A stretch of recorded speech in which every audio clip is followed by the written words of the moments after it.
and this is Planning Traffic, and we do this every Thursday night at 9 o'clock Eastern Time. And we are also live on Facebook, Planning Traffic, and we are live on YouTube, Planning Traffic, and we are live on Twitch, Planning Traffic.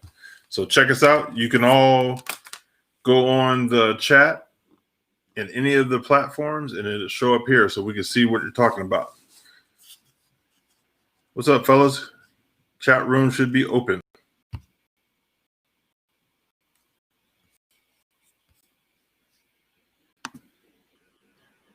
Hey, John. Hey, what's up? You made it. Hey, Jim, how's it going? What's how do you chat in? How do you type in the chat room? That's a good question. There's no dialogue box. All right, on your right hand side. Thing says private chat. On the right hand side, do you see chat? Are you on your phone or are you on the? No, I'm on a computer.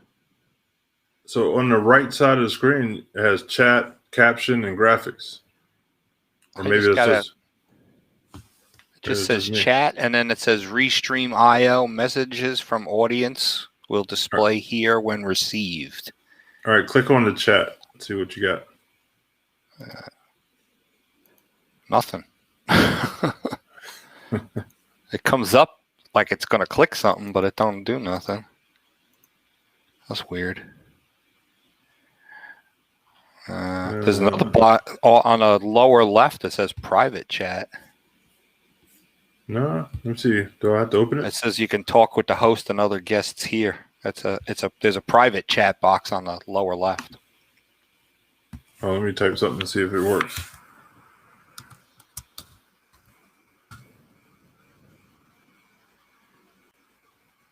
So I'm guessing. Who wrote hi? I just did. Oh, okay. So why didn't I have my name on it? But it just went out to Facebook, Twitch, and YouTube. So when I put something in the chat room here, it goes everywhere. That's pretty cool. Yeah.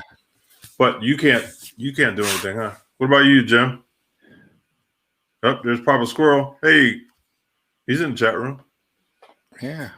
Well, I guess since I'm live, I can't chat. I don't know. No, you should be. You should be able to. Ray and Terry's on his way. They're on their way. Glad you found us, Papa Squirrel. I got no dialogue box to type into chat. That's so weird.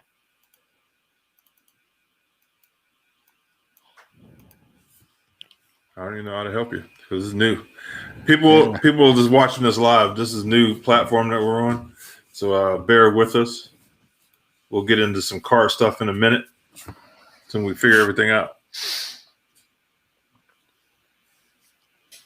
Oh, wait a second here. Hey, Mike. There's a settings box. Oh, that just is for your see that Papa's video, communications, audio output. I see Papa Squirrel and Mike are on Facebook, and they're talking to us through the chat. Can you see the chat? Yeah. I see the chat. Perfect. Yeah. Hey, Josh. Brian's in the house. Keith, how's it going? Okay, we're getting people popping in. What's nice about this new platform is everybody can watch it live on 3 different platforms, and anytime they enter anything in the comments or the chat, it shows up here in our chat, so we can see everything. Yeah, we're growing up, boy. I'll tell you what. Keith went to Daytona. I saw his posts. Oh yeah. Yeah. He was up at the Turkey Rod Run. Man, I used to go to Daytona a lot when I lived in Orlando. Every year I say I'm going to go to the Turkey Rod Run, and every year I totally forget to go. And then I have to live it through Facebook. Yeah, especially this year because of COVID jacked us. Oh, Mike says it looks good on YouTube. All right, cool. Yeah, we're trying to do some new stuff here. You're a video chat mogul. I'm trying to be. Look, you see my name at the bottom of the screen? I'm trying to come up. Yep. It's a nice design. Yeah, I'm learning the system. I think this is what we're going to roll with. Yeah. It's looking pretty good. I like the way people can talk to us through other platforms. That's the good part, because they've been like lost in their own deal for a long time. Yeah. Thanks, Mike, for checking out YouTube for us. Hey, make sure you subscribe, hit the little bell so you get notified every time we go live. Hey, I need help. I need to get our numbers up to 1,000 subscribers in YouTube. So when I go to different car shows or different events, I can go live. Right now, they got me locked out until I get 1,000 subscribers. Oh, wow. So if everybody could put a media blast out to everybody and have them go there, check it out, subscribe to us so we can get our numbers up. I'd appreciate it. Cool. Certainly try. Thanks, Josh. All right, there's Mr. Ray. Hey, fellas. Hey. Wow, we're blue. Yeah. It's a nice green, right? And it's sharp. Blue by you. Yeah, man. Video looks real stable. The audio is awesome. Yeah, people in the chat saying the sound is good too. Yeah. How you like that? Wait a minute. Let's go a little goofy here. Yo, bubbles. Oh, God. Oh, man. I got some stuff to play with now. Oh, jeez. Oh, look at you. Let me get back to the blue. So what's up, fellas? How was your Thanksgiving? It was awesome. It was good, yeah. Yeah. We didn't have any government officials banging our door down. Yeah.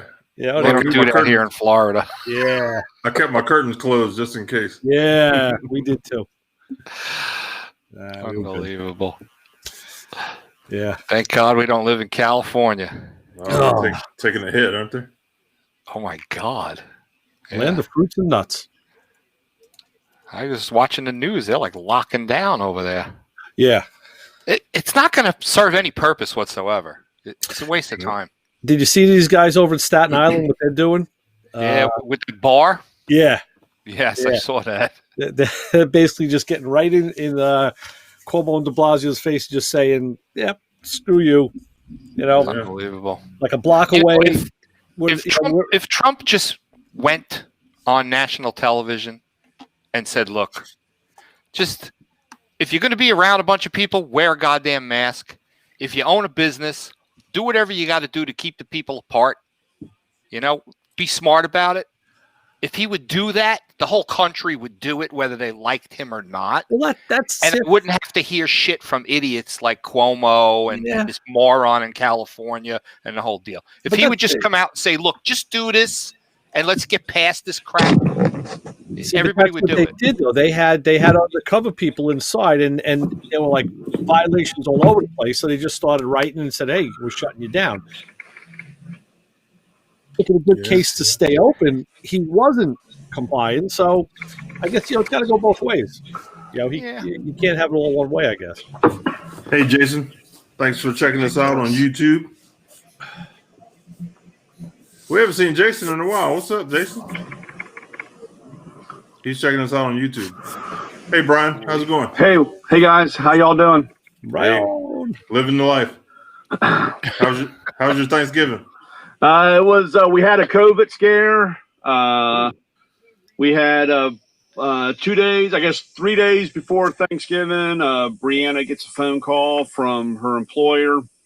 One of her people had tested positive. They had a quarantine. Blah, blah, go get tested.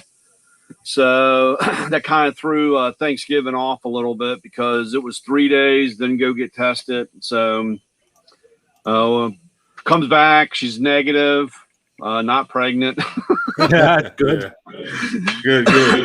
So we were all like, whoo, that was close. That was good. So about 35 minutes after that, she gets a phone call from her boss again saying somebody else got positive with COVID and she had to go get retested. So it was kind of a screwed up situation. Yeah. but we all came back negative, and we're back to normal now. Didn't stop you from eating, though. Yeah. Well, we had Chinese, so Yeah. that was a Thanks, little Keith. different. Keith jumped over to Twitch. Have you guys been on Twitch? It's a platform that a lot of gamers use. Yeah. And so we're over there too. They're building a pretty big. They're building a pretty big platform, really. Actually, Amazon. I'd be a bought little leery about anything that has to do with gamers because gamers and hackers are like one and the meat two potatoes. Yeah. Well, see, over there we can take donations and sell T-shirts and do all kind of stuff. So, Well, that's cool. yeah, we're building a network, baby. So, any car stuff popping up? What's going on in the car industry? It's very quiet. We finally got some snow here in Ohio. Oh, yeah? Yeah, we had Yeah. some. It's been freezing here. Wow. Yesterday morning, it snowed a little bit. Not much, but it was. Not about- here. We got about It was 2 inches. 44 degrees this morning when I went to work. Again, we're nestled in the crook of all of you guys, and we got nothing. So I'm liking Long Island. We have northeastern coming in tomorrow. I think tomorrow. Yeah, we got rain coming in. Yeah, Friday to Saturday. Yeah, See what happens. yeah, It's supposed to start out in rain, and we might get a little bit of wet stuff. right. Yeah. You Northeast guys, you went and dropped off a brat of a baby here that was freezing, and you need to come pick it up. Yeah. Right. But, Papa Squirrel, he said Twit is freezing. Jason says freezing in Florida, so 78. No, it was literally yesterday. It was 51 at 8 o'clock in the morning, and this morning it was 44. I'm watching Adam cold 12 for me. tonight, and they got their like the bomber style jackets on, and everybody's wearing like a flannel. Whatever. I'm like, oh gee, it must have been about 65 in California from the Yeah, right. Yeah. But How you like? I put the message up on the screen. Can everybody see it? Yeah. Yeah. From get a Paul. magnifier. No, it's on YouTube too. Okay. Yeah. From Paul. Yep. New crate motors, huh? Electric crate motors. Electric crate. I didn't even know they had electric crate motors. Yeah. You know what? We have to have Carl Anthony come back on. He probably knows about it. Sure. Yeah. We'll get him back on. We find out the scoop from the man. He's into the mix. You want me to reach Yeah. out to him? Maybe he'll come on tonight. Yeah. Text him. That'd be awesome. I'll So have to GM's send new him- crate motor. I'll That's have got to to be send pretty him- slick. I wonder if they're going to end up. I They're probably gonna found end some up making a information kit. out. I found some information out about General Motors that really disturbed me. I was listening to somebody on the What'd you find radio. out? GM went into China to have stuff built, and China basically said, if you want to do that, we have to be involved monetarily. Uh-huh. And after 6 years, China took over and kicked GM out. And General Motors cars produced in China are wholly Chinese cars. Really? Wow. They stole all the intellectual property. And Biden had something to do with this, getting this to happen. And I'm like, you got to be kidding me. And there's literally a division of General Motors that's not owned by General Motors that is now owned by the Chinese nationals. And Wow. GM can't even sell cars in China. Does that have anything to do with Cherry Motors? Maybe. Because that was the big branch. Like when Buick folded, I remember them talking about Cherry Motors, which is a Chinese company. They were trying to come in to take the place of Buick, and they just failed miserably at any of the crash stuff. They were so behind the curve, even though they were told by this GM executives over there, and even though they told them what to do, they just screwed the pooch. So it's like, okay, sorry, stay in China. And so I'm wondering if they're, because that's a very big conglomerate over there. It's a huge car entity in China. Yeah. Well, So, that's Paul- part of it. Hey, Paul, where did you get the information on this? Did you see it on the internet, or where'd you come up with it? Man, I'd take 1,000 horsepower electric motor. Man, I'll take 300. Dude, Yeah. Yeah.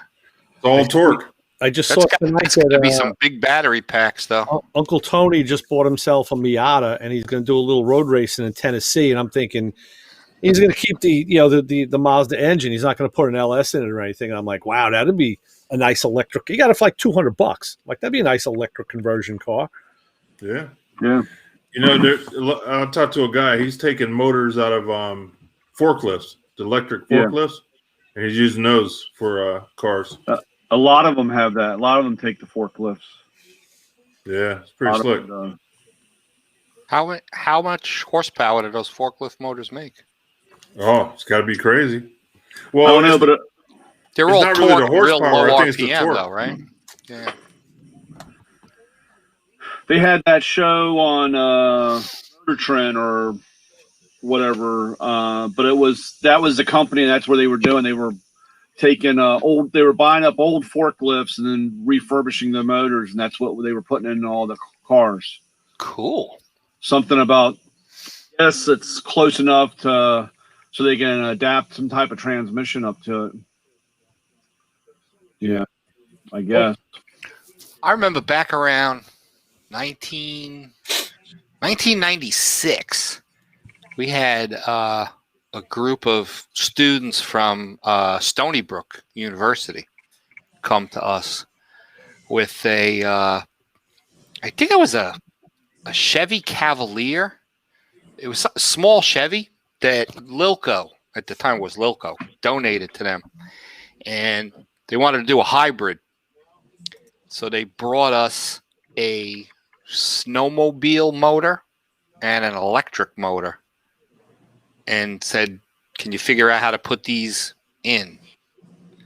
And we did that project for them. And I don't know whatever happened to it, but I had to go out to Stony Brook after we had delivered the car to make a presentation on it. I don't know whatever happened of it, but it worked out really cool because you had the electric motor to run around on, and then when batteries got low, you could fire up this snowmobile motor, and they were all tied in with a junction box, like a kind of like the way a four-wheel drive works.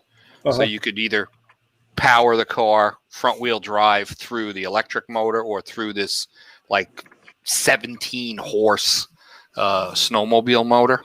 The thing didn't have any real speed, but it was an experiment that they were doing. Oh yeah, it was proof of concept, I'm sure. Yeah, hybrid stuff, and it worked out pretty good, So we did some CNC stuff, made some motor plates and adapter plates to get all this stuff to work, and thankfully everything was relatively small, and the batteries mounted like in the hatchback area where the fuel tank was, and then we put a smaller fuel tank up front. So that was a cool project. I got to tell you a story about snowmobile. I was on the freeway going to Buffalo. I was in my truck, and this guy was over on the other side of the fence, and I'm doing 70 miles an hour, and this dude's catching me.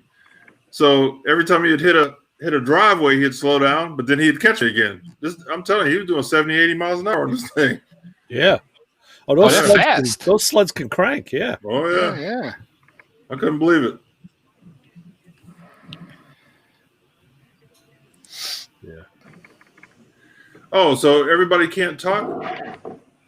Somebody just asked if Yeah, it doesn't seem like there's a common chat. oh wait, I think there's a chat for each platform you're on comes here. On the bottom of my screen, it says private chat. It's private. It's private. Oh, wait a minute. If you hit the arrow, you should be able to make it private, or that's how Zoom works. No, this is just from like the user to the host. Yeah. Private talk. Yeah. Wait a minute. We got to fix that. It should also give you chat to everybody on the screen, but I don't see Yeah. it. Okay. Let's see. Wow. That's not going to be good if we can't all talk. Can everybody see everybody's chat or no? I can see there's a chat. I mean, I can see the chat, and it tells I can them see everything coming in, and it's like Facebook chat, book, YouTube. YouTube chat, because you can tell by the icon next to the guy's name. Like Keith is on YouTube, But Jason Reynolds is on Facebook. Right. But I don't see any place for where I could. Oh, what's this right here? Oh, if you click on the little, that little orange thing, and then it says. No, that's a thing to talk to the people of that own the programming. Yeah. Oh yeah. All right. So it's Restream. What the hell's Restream mean? That's the name of this thing. Oh. I didn't even know. That's just a way to talk to Restream. All right, so I'm going to ask Restream how to. Wait a minute, let me ask them. You know, it's weird because if I put my cursor up on the word chat on the far right side, it turns into a hand thing, which it should do something. But when I click the word chat, it doesn't do anything. Same here. Yeah, same here. I might have to turn something on here. And then, like, if I go on the chat boxes, like if I wanted to say something to Jason, I can't. If I click on his box, it doesn't open up a way for me to chat to Jason. Somebody type something in the private chat and see what happens. I guess I could do that, huh? So yeah, it comes up over here. Hi, Chassis John. Yo. Jim says hi, guys. Yeah. We can see the private chat. I thought it was just. Well, what sense does that make? Yeah. Unless we're all. Yeah. Oh, so. But no one else can. Oh, you know what? No, I don't know. I'm confused. Because everybody can see everybody's private chat. No, Jim is in there. I got you, Lewis. I see Chassis John and Jim. Yeah. That's what I mean. How's Jim watching us? Jim's on Facebook. Jim's on Facebook. No, he says he's on the platform. Oh, yeah. He is. Maybe he's on the train platform at the Deer Park. Yeah. Change in Jamaica, Jim. Yeah, right. You never know, Brian. Okay, he's so on the Jason. Platform. He's waiting for Santa Claus's train. So right. Jason can't see the private chat, right? I'm asking you, Jason. I'm sorry. Jim, you always change at Jamaica. If you don't change at Jamaica, you don't go anywhere.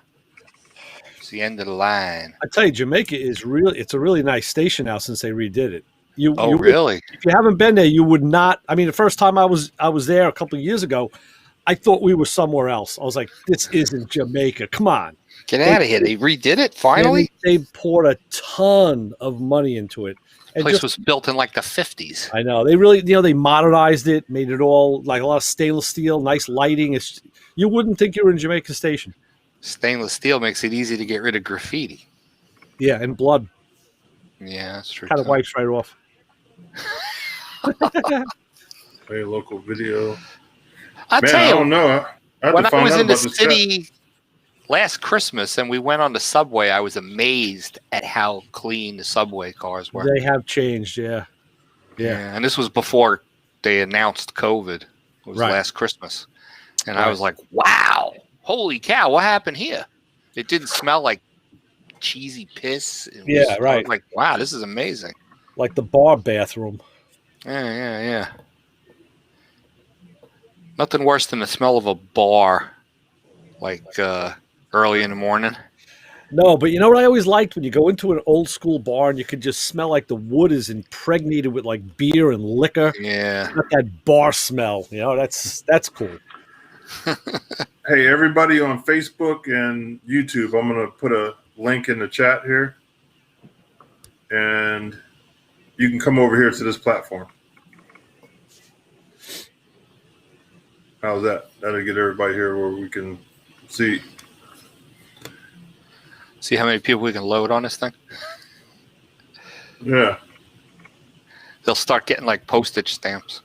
Yeah. Yeah, come over to this platform, guys.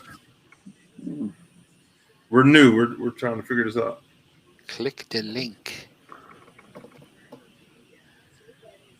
So, all of the really fast cars and pro mods and stuff, they're all here for the weekend in Bradenton. Oh, nice. Yeah. It was What up there? tractor trailers and motorhomes, see, and toter homes, and fifth wheels all rolling down I-75 today.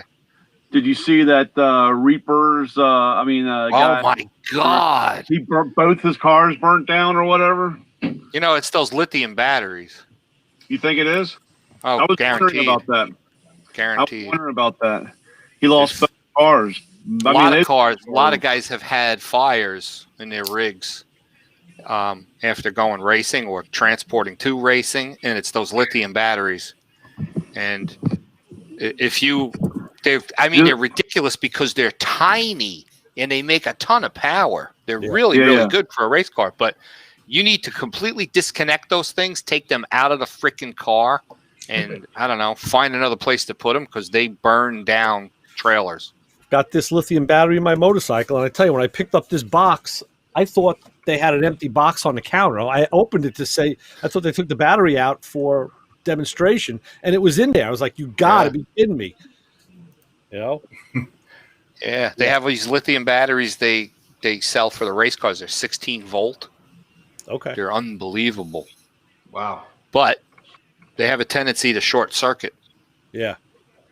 and then they just burn up. Yeah. Terry, can you hear us? Yeah. Oh, yeah. Oh, okay. Okay. Yeah, What's I'm up, just looking at the Terry? conversation. What's happening? Terry. Terry? What's happening, gentlemen? What's going Hold on? on. Thanksgiving, brother. We got to get Jason in, man. We ain't seen him in a minute. What's Hey, up, Jay? Chevelle's looking good, Terry. What's going on? The Chevelle's looking nice. Oh, thank you. Chevelle's- Man. Thank you. I thought you were talking about mine. Mine got sold. Oh, I did didn't it? see yours, yeah. Terry, you'd be happy. There might be an LS3 in my garage now. I'm just saying. We're gonna get you sooner or later, man. How you doing, buddy? Yeah, and I went back to a Corvette, man. I miss the days of being able to drive and not have to trailer it everywhere. So Well, if you put that LS3 in that Chevelle, you those days would be gone.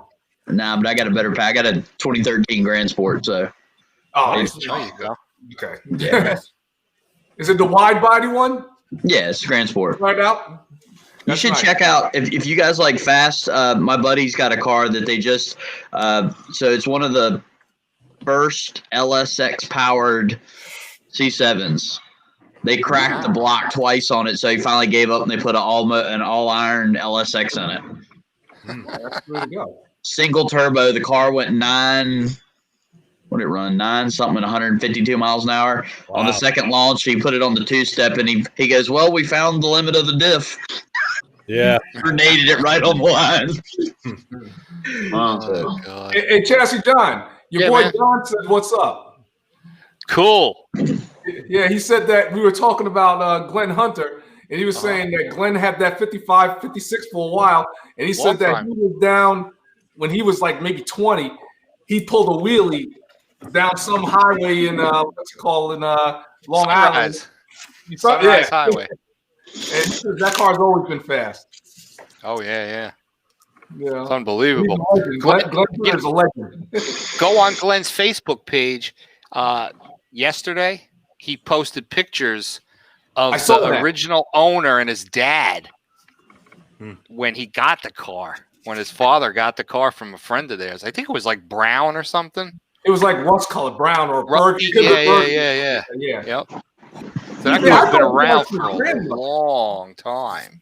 I thought he got that car from his grandmother. I don't know. Yeah, because I was talking to him. I think he said something about his grandmother had the car at some point. I don't know. Maybe. You know, but they said that car's always been fast. Don was like, that car's always been lethal. Yeah, absolutely. You know, So, John, what's the status on your car? It's idling right now because I'm working on this other thing here. The wife's car. The wife's car. Wife's car. I got an Yeah. appointment for the body shop, and I'm going next week to pick up all the new sheet metal. And it's going to go like right at Christmas time. It's going in the body shop, and it'll come back right after New Year's as a 1970. And then I'll start putting it together. And then What did you? what we're what- doing what's is we're power going in to it? cut a 468 big block with a turbo Okay. 400. Ooh, nice. So we're cutting the. I was just going to back half the car, re-back half the car, but I'm not real happy with the way the guy did some stuff, and I don't know if I want to invest money in his stock front frame. Whereas the black car, all of that stuff's already been done, and I was going to use I'm going to use the rear end out of the black car, and then I'm looking at this new one, and I'm like, you know what? Why don't I just make those 6 cuts and 4 bolts and take the whole frame out from under the black car and just slide it under this car? I mean, I could What is literally that? do it in a weekend. This car? Yeah, what is that? This is an 81 Firebird that's going to be converted into a 1970 with brand new quarters and, Okay, and a new, that's and a not new your old 70 car. nose. That's not your old car's- car. My old car's behind it. Right, that's what I thought. Okay, so you still got the car. Okay, there it is. Okay. Yeah, back There it is. Okay, all right. Yeah, sitting there. Because I know you're collecting fixing that. Okay, I got you now. I got you. Okay. So that car. Wait a second. You said you get new quarter panels, so you're not going to have to wrap around back window? No. I'm making this car A 70. Oh, that's cool, dude. into a 70. That's awesome. We're cutting just like the way the 81 back there was a 1970. That car was a 1970 when I bought it. And Yeah. and it We got got to talk about crashed. that. We got to talk It got- about that, John. It got crashed. Well, dude, Terry, that's drunk. actually pretty cool if you think about it. All you 56 guys can make them into 55s now. So Jason, he beat me to the punch. I was waiting for that. God. Exactly. This conversation's No, over.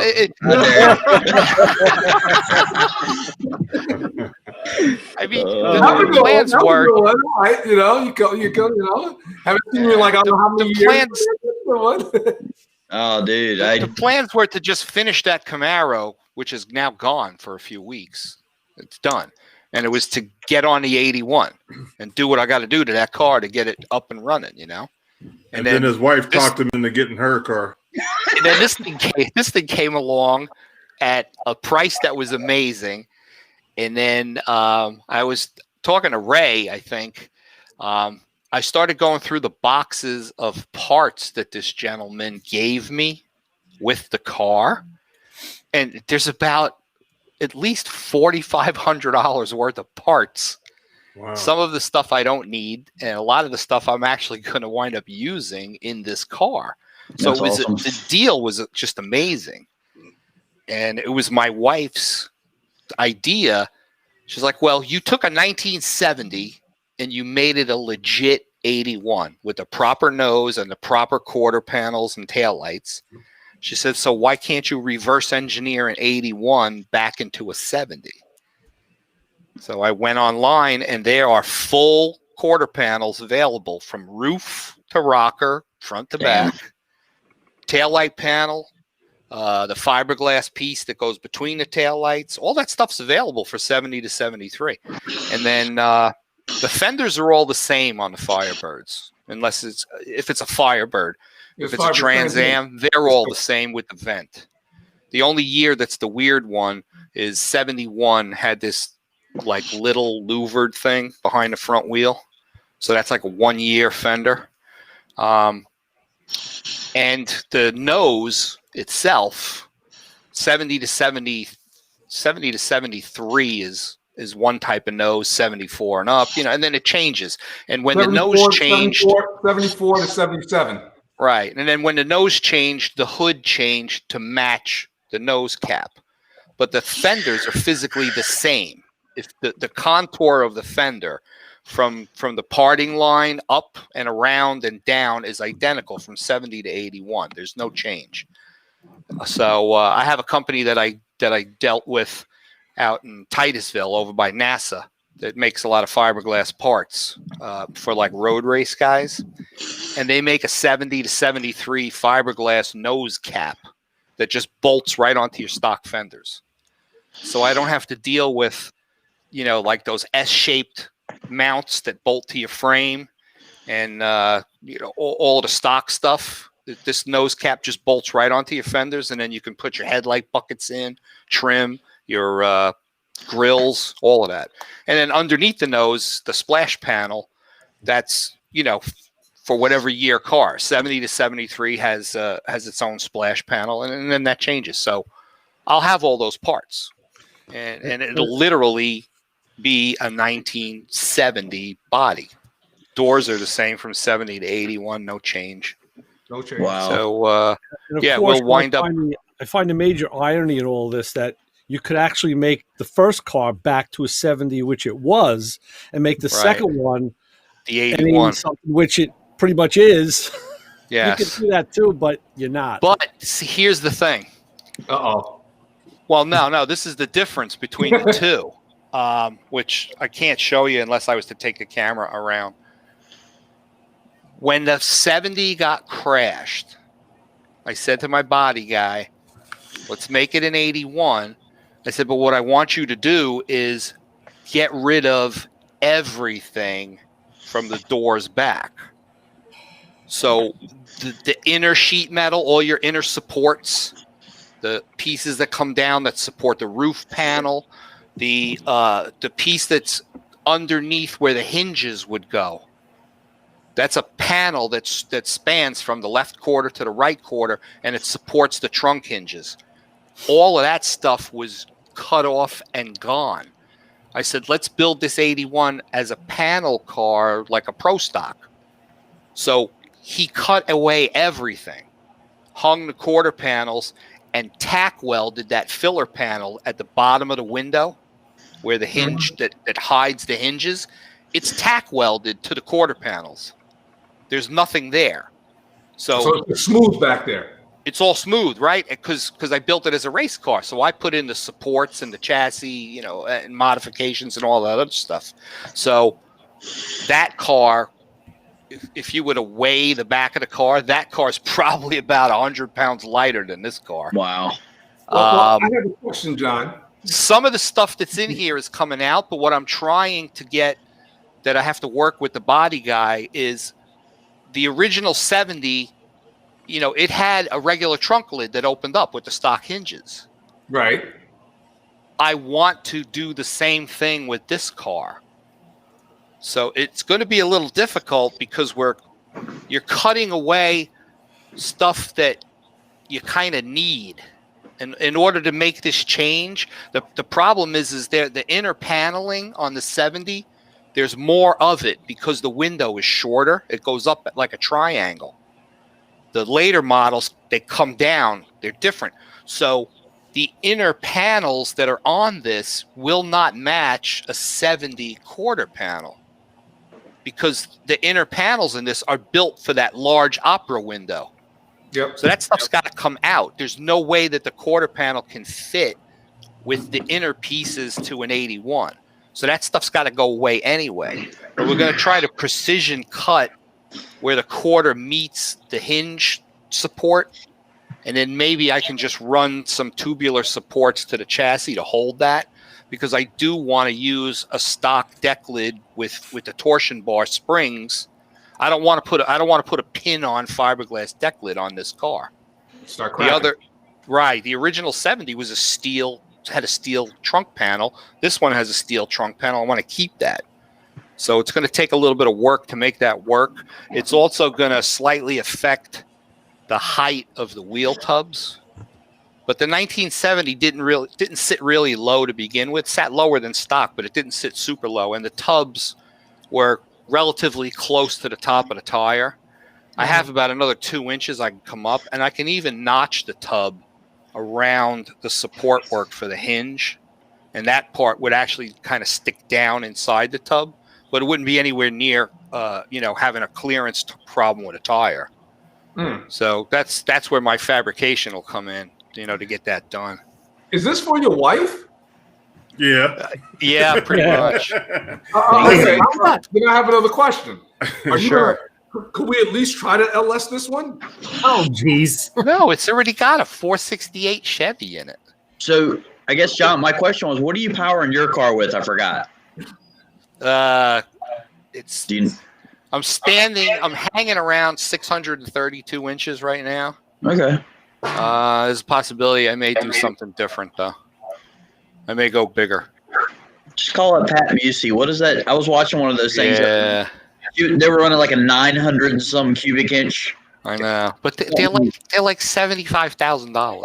Well, it's your money. I mean, I'm spending your money. That's the best part.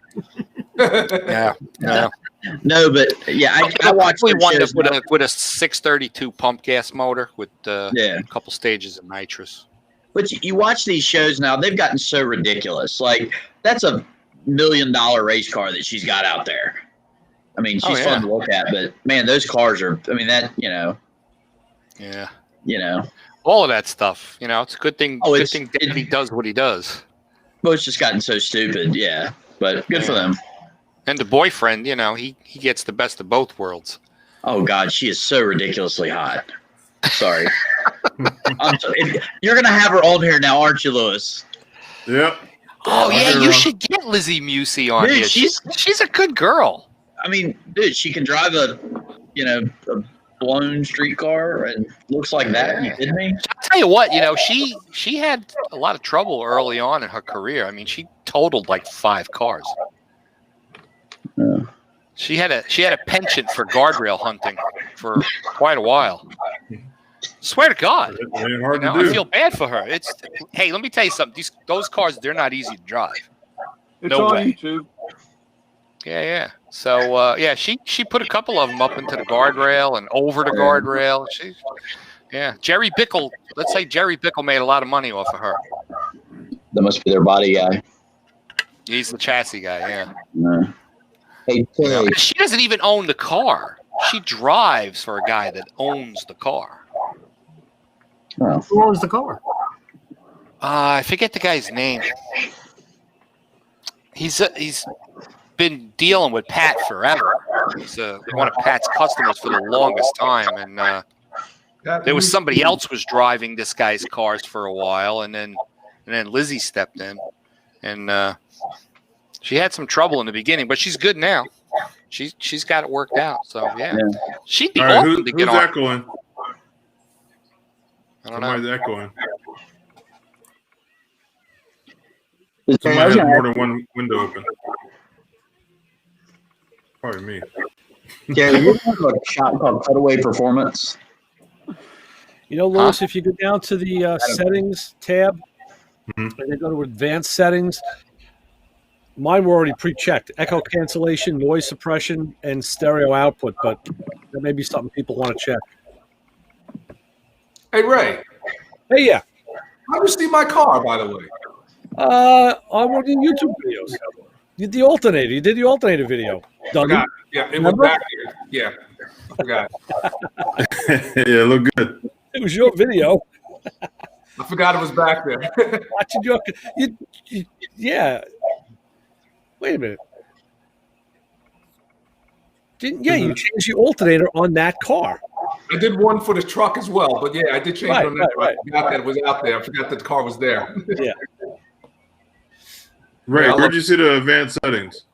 Okay, the 4 Click round the gear under the one to the right. Oh, yeah. and Okay. then go to the bottom. Then go to advanced settings, and you'll see the audio preferences. Yeah, that's it. That's something you got to search for in other programs. That's pretty easy to find. It's a nice platform, Lewis. Yeah, it really is. But it jacked us. Who did we have on? Stacey David, and it didn't come on. Yes, correct.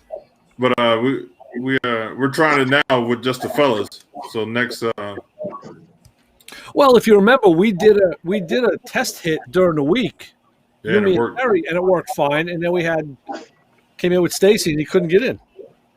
Yeah, So For some weird. reason, her video looked a lot better on this platform. Yeah, it's looking Yeah, the pretty good. video looks great. Yeah, it looks great. Yeah, it looks great, man. This is Yeah, nice. what's nice is I can stream this to 30 different platforms at the same time.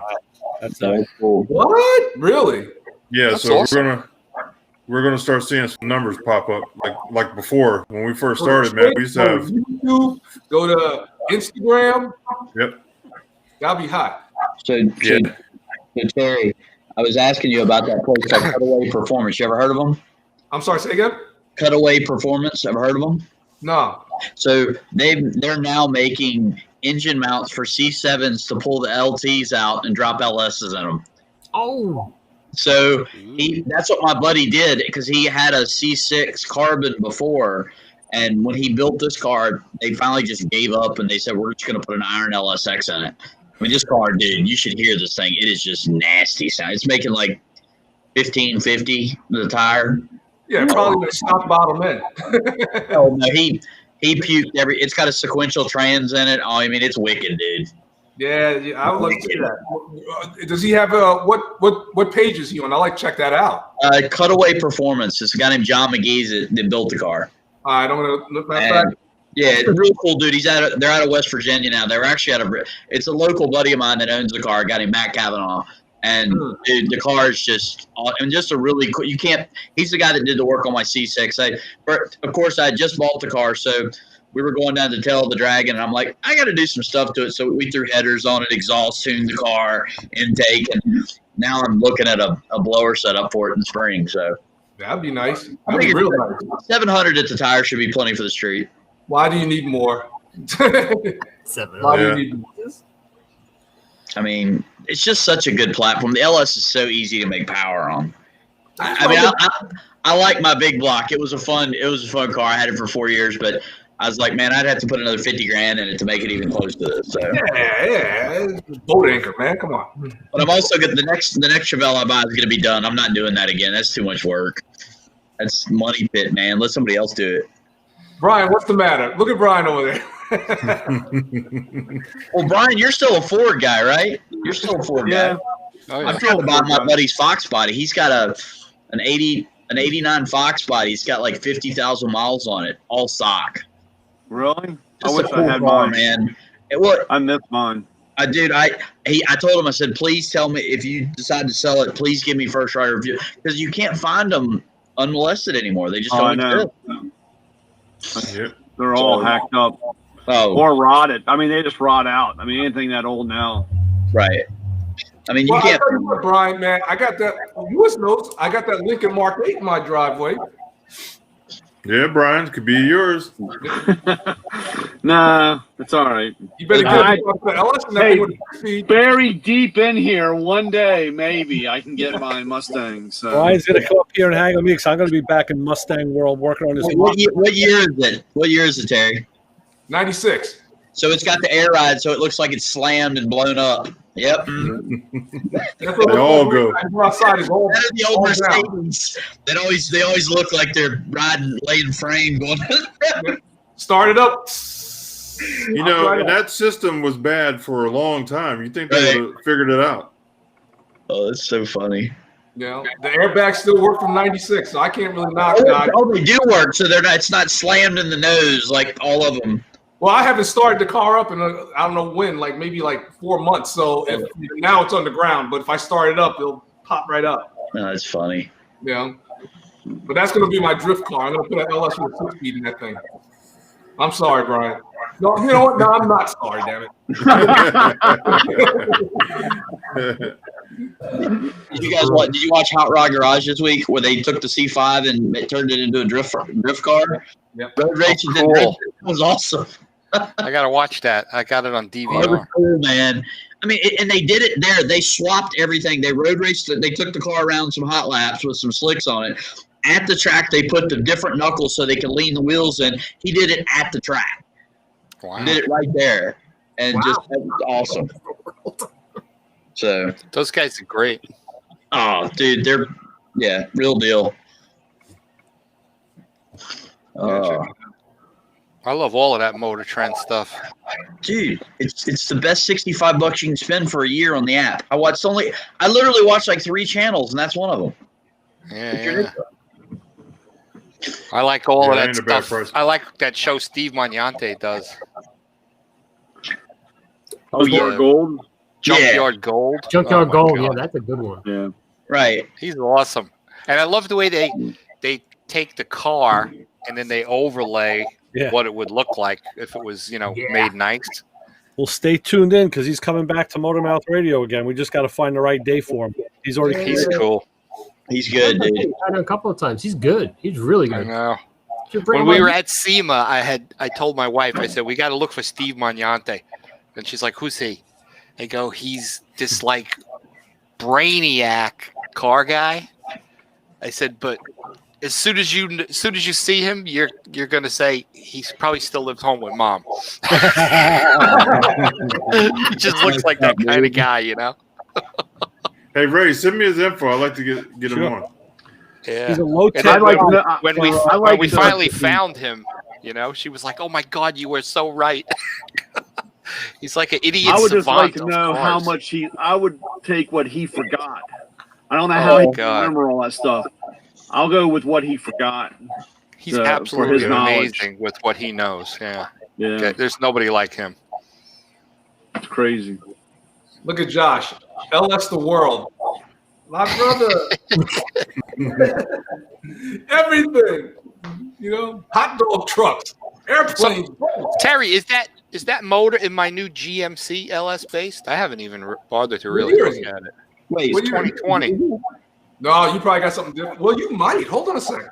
hold on. John, you got a It's a diesel. didn't you? 6. No, it's not No. a diesel. It's a 600? 400 inch. Wait, what happened to the 6.5? 6.5. No, that's not an LS. No.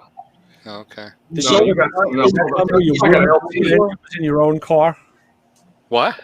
Did you ever think the day would come that you wouldn't know what engine was in your own car? Dude, I've opened up the hood on my truck twice since I bought it. Is it? That is a no. Is this the truck? Is this the truck you got rid of the Tundra for? Yeah. I've seen it. Yeah, it's real pretty. I thought that was. I thought you got a diesel, dude. I know it's a 2500. Nah, I didn't get the diesel. I didn't want the diesel. Okay. For a couple of reasons. I'm not really going to be towing a ton of stuff.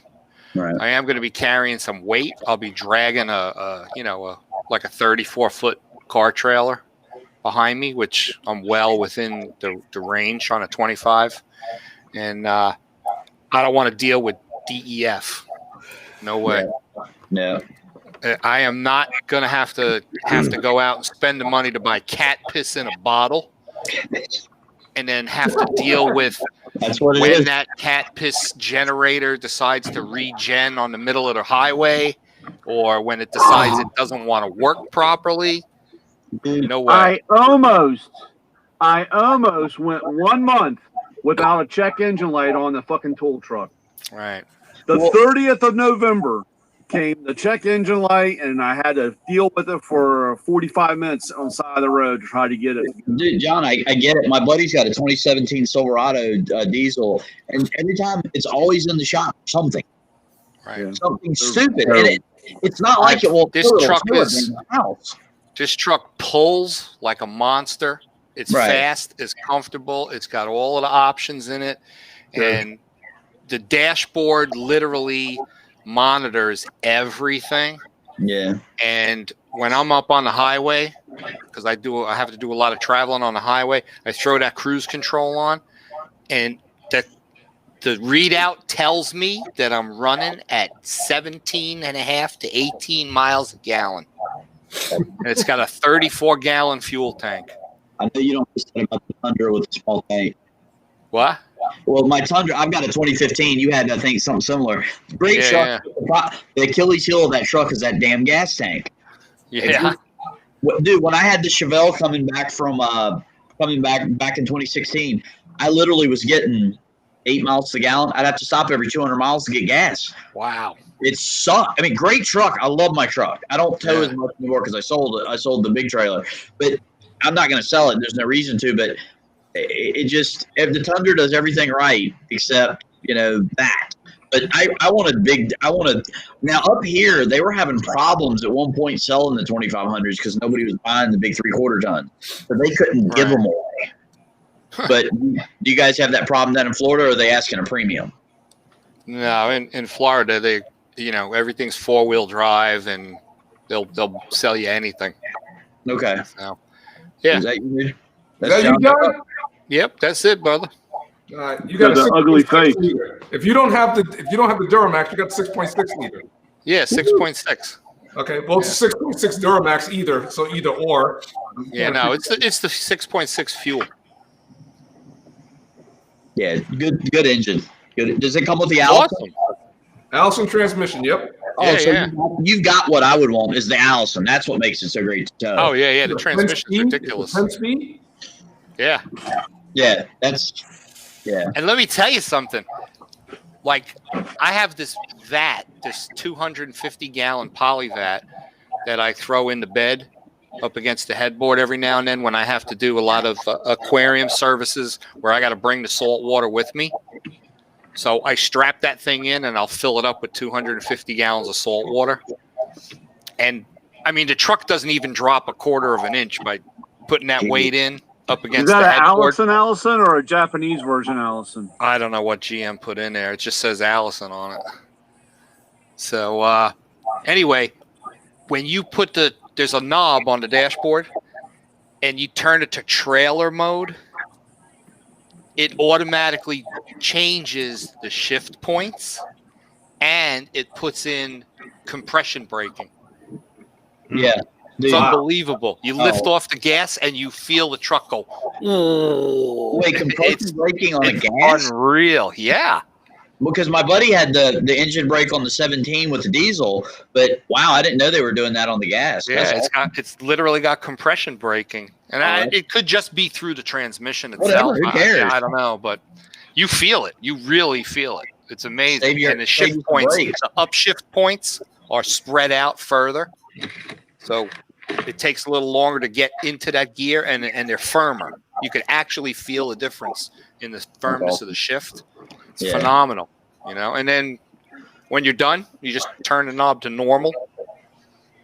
Damn. And it goes back to just having a really nice, multiple speed overdrive Dude. done deal. It's awesome. Truck's awesome. You're gonna make me go look at some damn Chevrolets now or GMs. Yeah, when you spend 80 grand on a truck, that's what you get. Exactly. Well, that's the media. The Tundra's cheap, but God, they still hold their value. It's so ridiculous. Well, that's what I was gonna say. Here I am buying used Toyotas. Hey. Yeah, they hold their value. Ray, my dad's got our original. He's got a 95 T100. Got like 280,000 miles on it. Looked like somebody beat it up with a sledgehammer. He goes, I drive it to Lowe's and I take the dog to the dump. Who gives a shit? Yeah. You know? And my dad's from Long Island, so there you go. Yeah, I just picked up an FJ Cruiser. Oh, those are cool. Yeah. I'm doing all the mods too, just getting it ready for the road, cleaning it mainly. It's been fucking guy was a slob that owned it. Terry, you'll appreciate this. There's a Tacoma here locally. Guy put an LS in it and twin turboed it. No! Running around DC. Yeah. Yeah, oh, it's wicked sounding, dude. Wicked I sounding. bet. Tell us the world. Yeah. I'll tell you what, man. Terry's truck sounds really good, man. The Trailblazer? Yeah. Tell us the world. What's it making? I haven't got done yet. We're going to do that probably beginning next year What do when my dyno guy gets back to Connecticut. I think I'm going to go with a smaller pulley on the supercharger just to see. And it's going to be interesting. Well, I saw that the guy from Street Outlaws, Sean's got his for sale. Really? That thing's making 1,100 horse. It's stupid, man. You guys that's an awesome platform. Awesome platform. Yeah, it really is. Well, we're gonna be doing something with the Chevelle real soon, the 6071 and the 67. So Okay. Cool, Yeah, man. big block. Old school big block. this conversation's over. Gen 5 or Gen 6. Dude, Terry, look, I'm sorry, man. I love the LS, but man, I used to get so many people would just love to sit by that car and just watch it shake. You know that, but But yeah, the gas mileage, man. That's know, what Don't get Unless me you can wrong. run the air and still put in work. Dude, the Corvette's hilarious. We were going down to Tail of the Dragon. I was messing around with my buddy, dude. We were running 80 miles an hour, air conditioning on, cars getting 28 miles to the gallon. Yeah. Fabulous. Fabulous. You know, and it's comfortable. So, Comfortable. no, it's ridiculous. You get a big block in that thing. Gas station. You know, pull out the gas man. station, go to the gas station next door. I went out with a girl that had a 69 Corvette, big block convertible 4-speed. Talk about a rattle box. No. Oh, yeah. Fiberglass rattle box. Uncomfortable. The seats in the 69, they were like this thick. You know, the most uncomfortable piece of crap ever, but it was a Corvette and it was a big block and it was a 4-speed and a Side by convertible car. to boot. You know, so it was an iconic car. The thing was absolutely gorgeous, but it drove like a bag of shit. You know, it's funny because I have a buddy who has he bought the car brand new when he graduated from college, a Grand National. I think it was 87 or 8. One of the years the Grand National was the nicer year. I think 87 was the nicer year out of them all. That was the best year.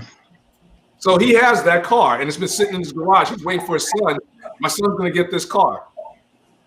And his son don't want no part of it. Right? Boy. So he goes, Terry, my son don't want it. I want to fix it up myself and everything like that. And I told Sterling, I was like, Sterling, you like the allure of the car. You like the fact that you bought it in college, having fun and all that. The reality is you drive an Audi every day. Now you're going to get this car. You're going to spend thousands of dollars to get this car fixed, and you're going to drive it and you're going to hate it because you used to drive an Audi every day. Because he's very metrosexual. He's very clean. He's a polished guy. Right. Tweezing his eyebrows. Very well made. Do yourself a favor. Give me the car.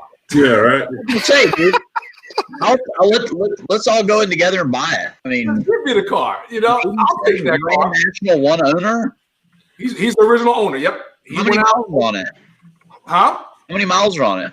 I think maybe 40. Wow. 40 or 50. That car's worth 30 to 40 all day long, or 15, you know, or 12. 85.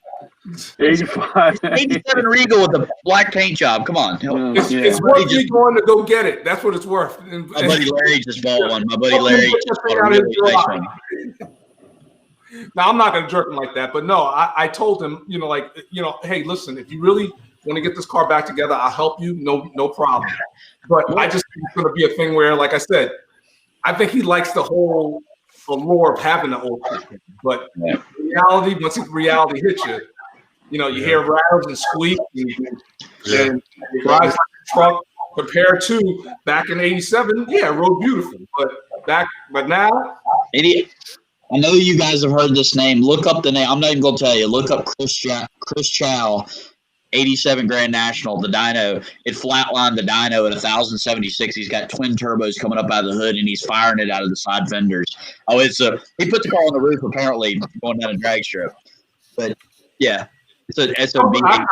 Let me get a hold of that 87. I'm going to gently take the engine out. Don't LS that. Oh. Don't LS Gently take that engine out with the transmission. Gently. I said gently.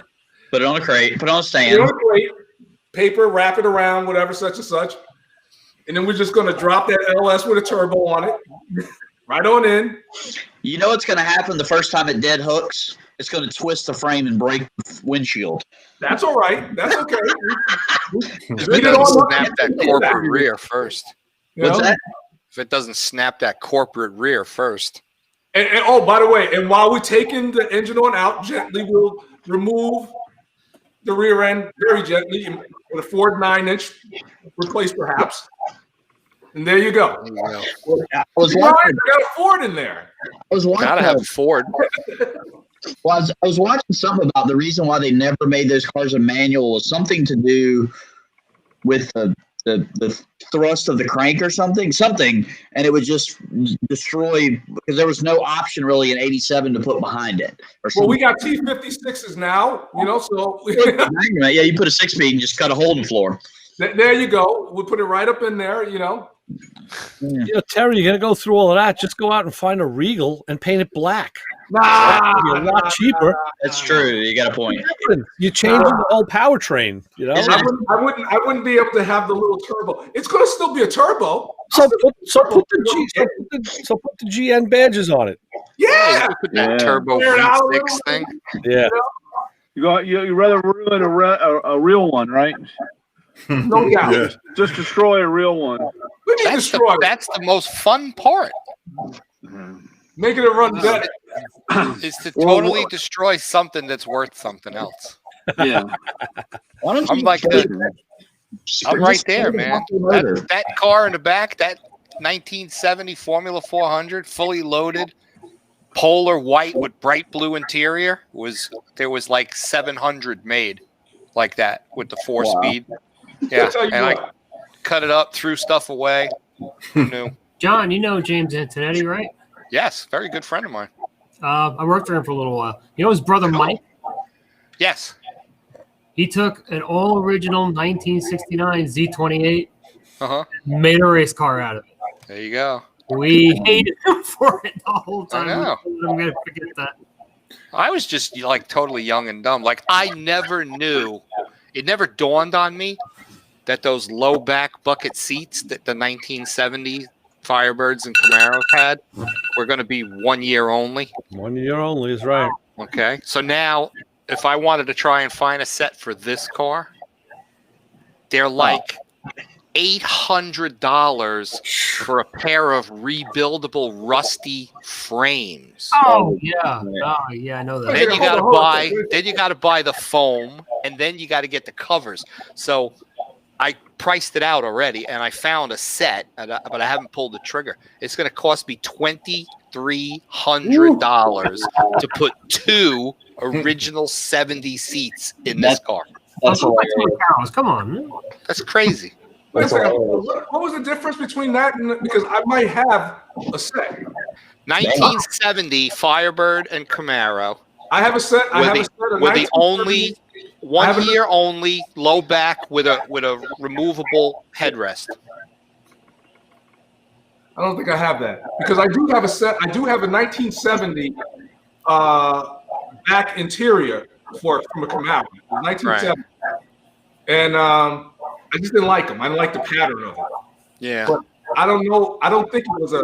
So they went down like they flapped down or something like that. You put your front or something? The front seats, yeah, they fold forward because it was No, a no, two-door no. car. You said, are you talking about the front or the back seat?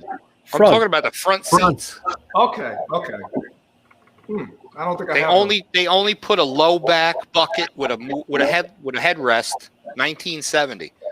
1971, okay. they went to a high back bucket seat. No. Oh, it sounded like you were talking about the 71 to back 81. seat.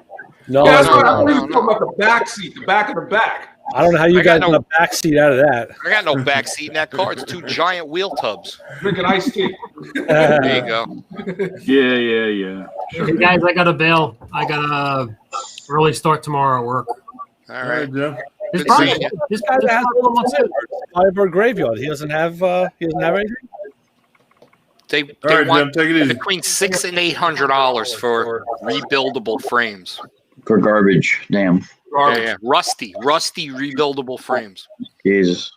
You got to have something you can trade them. Nah, I got nothing. And you really want it? You want to go? The reason why I asked because the same thing was the deal with the Chevelle. Apparently, 66 buckets are just worth a ton of money. The real ones are. But my buddy, I think, is it TMR? There's some company that makes Yes. That's a nice seat, man. Yeah, they TMI. do. TMI. TMI. Yeah, dude. Beautiful My buddy had him in his 67. I'm like, dude, I'll trade you mine for your seats if you want to do it. Well, You know, Yeah. I got a full set out of my 67 that I'm not using. right? I mean, the TMIs are so much more comfortable. We And put I got- these and they're beautiful super. low I'm back gonna sell so TMIs in the Camaro.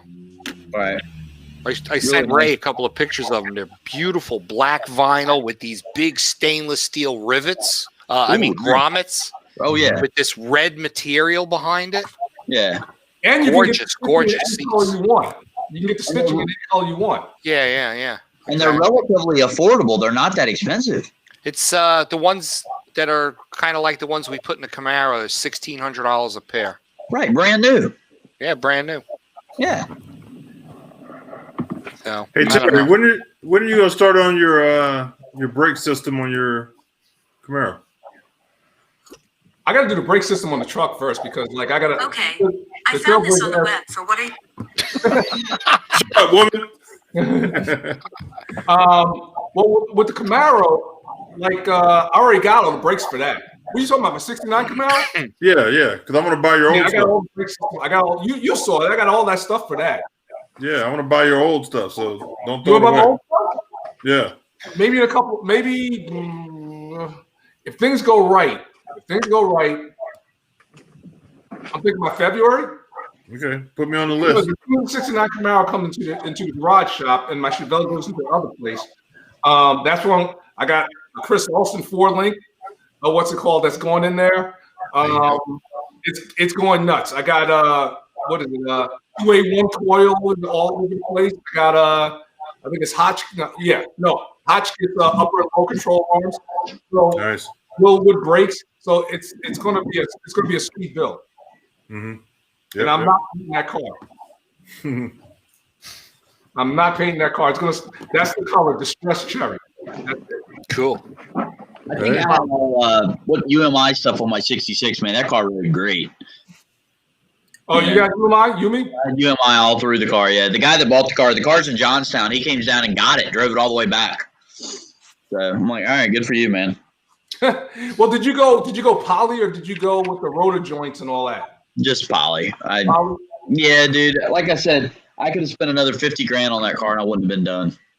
You're never done. No. The Corvette, you get in it, push button, go, gets rained on, who cares? It's got windshield wipers at work and nothing leaks. Fabulous. Fabulous. Change your outlook on a whole bunch of stuff, don't it? Oh, dude, you know what? My buddy even told me who finished the 69 Camaro with a place called East Coast Muscle up in PA.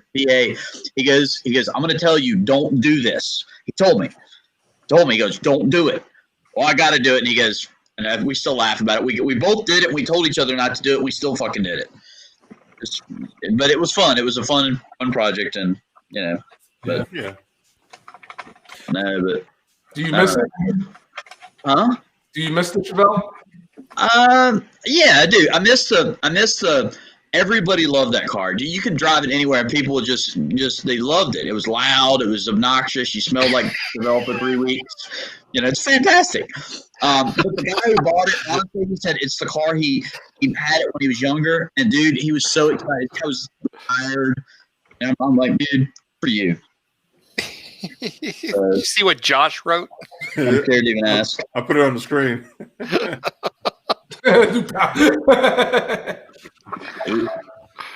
Right All on right. the money. Guys, I'll be right back. Don't forget, you got to have a Starbucks. Yeah. That's funny. Yeah.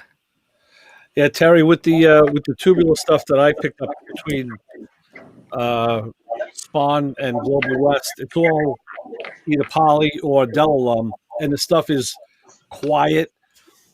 I haven't had a lick of trouble except for a broken arm, but that was a problem on their side. A broken arm.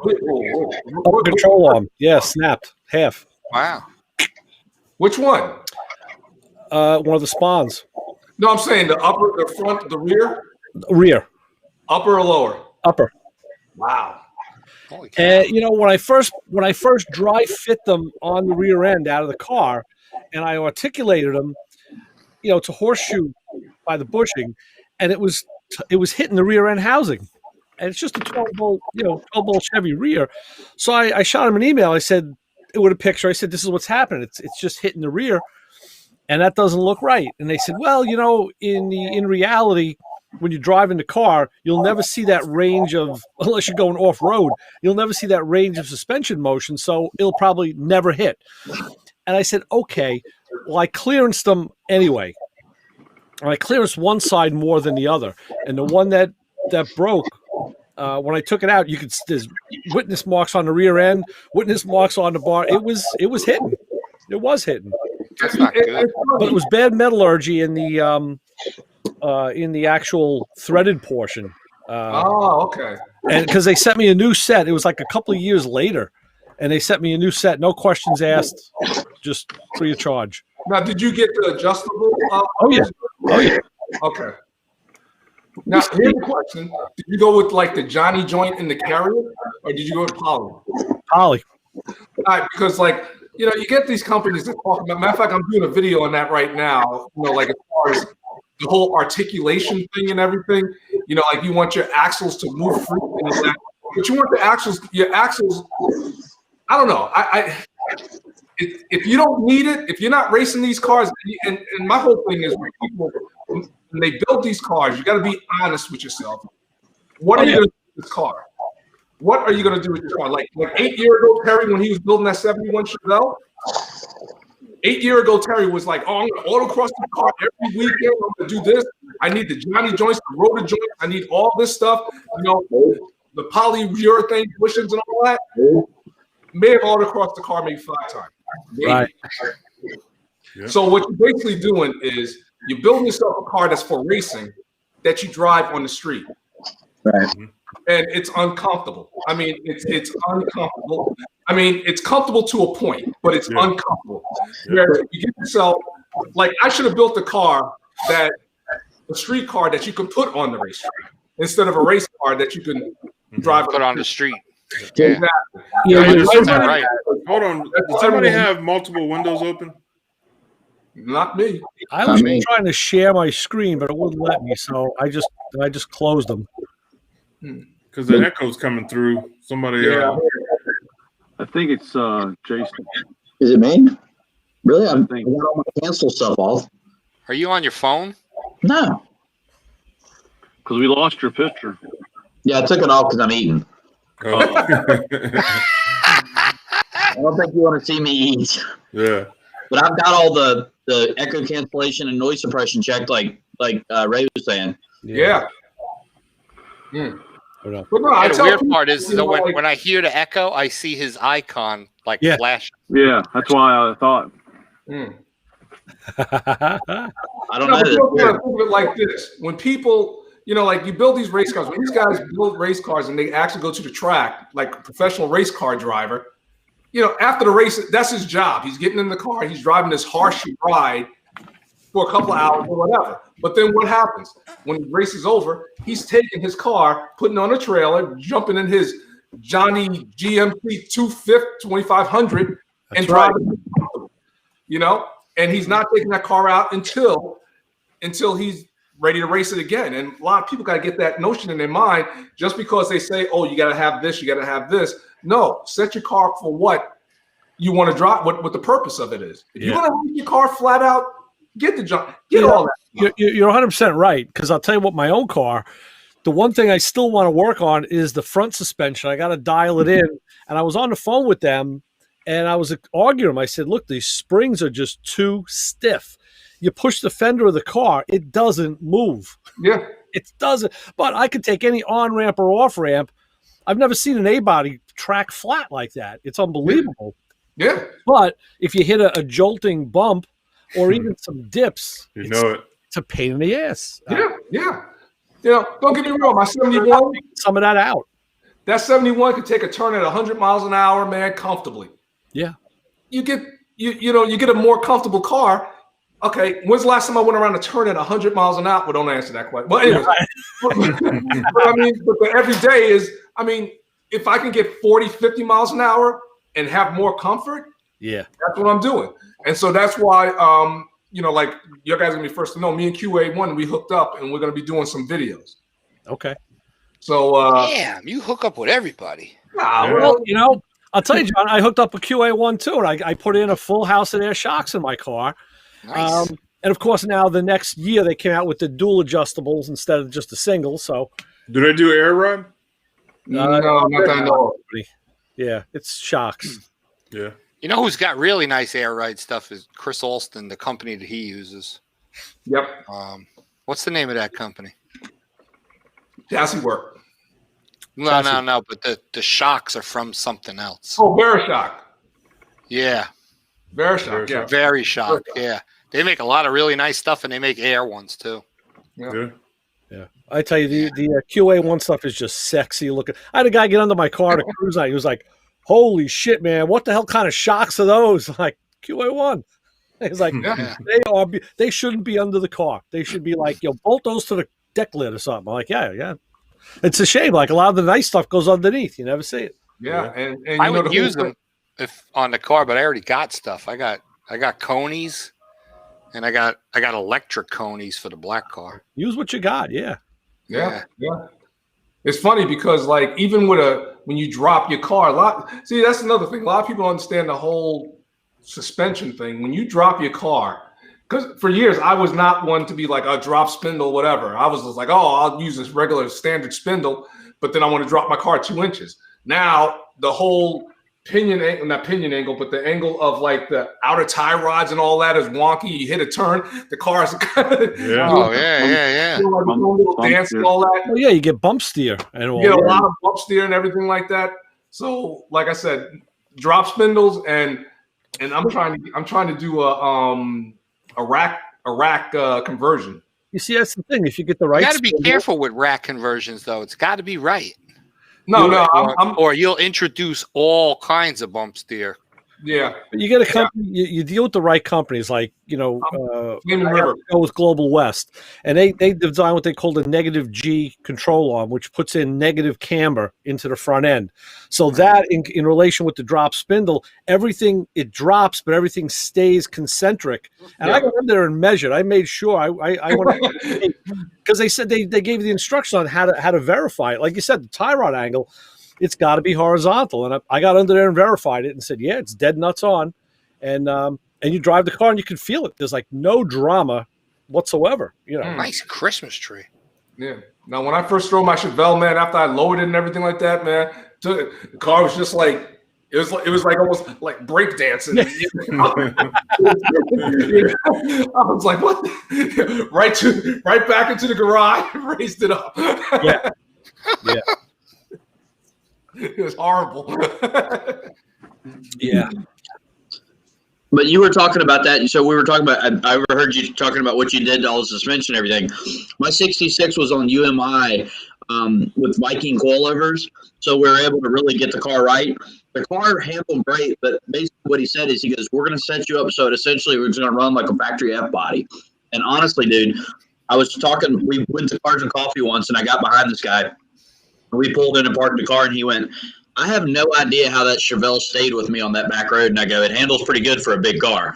Yeah. And, I mean, we weren't going really fast, but most Chevelles are all over the place, and this one, it just handled good. It rode good.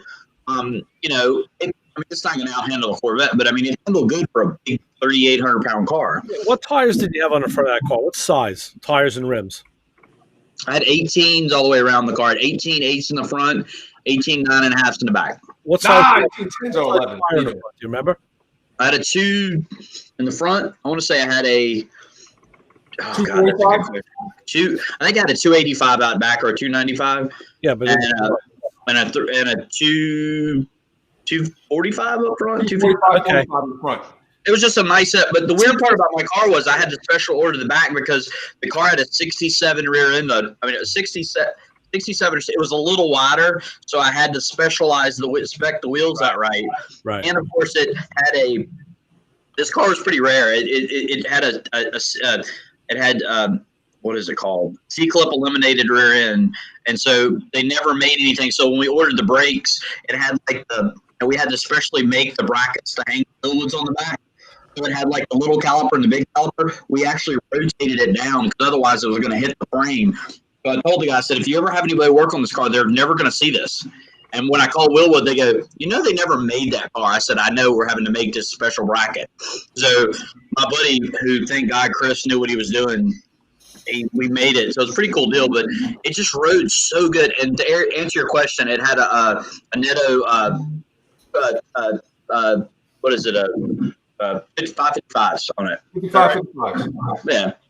Good tire. I guess the Chevelles have a little bigger wheel though, because I couldn't do an 18 on the front of my car. I'm running a 17 with a 245/50, which is back in the day, all I could run was an F60 14 on that car, Right. where I clipped the fender. So 245/50 is like that's bigger than the rear tires I was able to put on a car back in the day. But again, you got to go to low profile sidewall, and that's Yeah. So I was thinking about going to a 16-inch. front. I was thinking about changing over to a 16-inch rim with a taller sidewall tire to give me a little more tire. But I I'm just it's a lot of playing and a lot of money to spend on a guess. Just on a what if. Yeah, because if it hits, I'm screwed. I'm trying to think when I bought my wheels and tires. They knew what they were talking about. I mean, you just got to go somewhere who knows what they're talking about. But it's just funny because, you go from a Chevelle where you're like, man, I really want to get a 285 on it. The D6 guys are running 345s under stock fenders on the vets. It's hilarious. I'm telling you right now, I'm going to put a 305 on the back of my Chevelle, my 67. I mean, yeah. I'm gonna get an 11-inch rim in the back of that 67. Well, have you ever seen the guys with the Loma vets? They're running 20 by 13s under the back of their car with a little stretch fender. Yeah. So crazy, dude. How much tire you can get under these cars. Oh, I got a question, and this is a place to ask it. All right, Radio Ray. Yep. Okay, because you're a GM guy. You're a body and everything like that. And I need to know the answer to this. And people in the chat room, I want to know the answer to this. You know that bracket under the Chevelle, right? Under the GTO, under pretty much any GM car that holds the steering rack up and the pedals hang from it. Like if you have a brake pedal and a clutch. Under the dash, you're talking. Okay. Under the dash. That bracket. Yeah. And you got 4 bolts that stick through the firewall that hook up to. Exactly. Are they the same? We're talking about an A body. Are they the same? All the same.